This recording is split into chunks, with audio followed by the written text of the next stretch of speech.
Naonet e live, un vez abaden vareun de studio Radio Naonet. Ouid la kadaran ur d'ober an aoudegez, gant strolaj ou son erez, gant arzourezet hag arzourien, gant DJet a DJezet.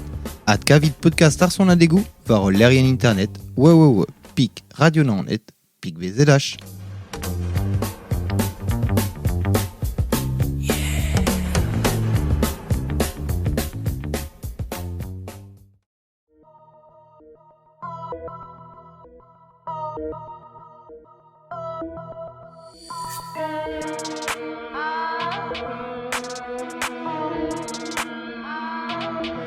Dedans evit eski gounit, martez e vink et tre c'houzit. Chila o marrom zout a vout bormet, ma gwelan zon va radio naonet dedon en dro a bet ar maro. Skrivan rand po joueur barz reus ala kinen o ene.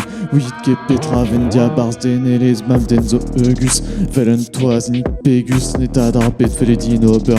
Ober ar inouï an keper, ar bla passe neus ket bet youti, bet divar vel evel dourouti.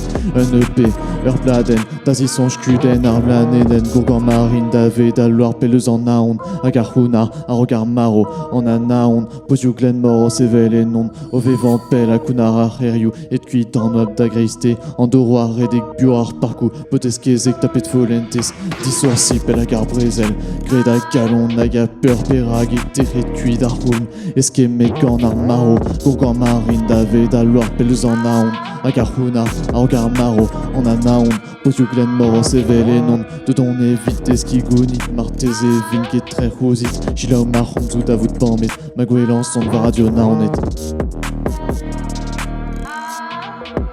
Neta dar bet feledin ober ar inouï an keper.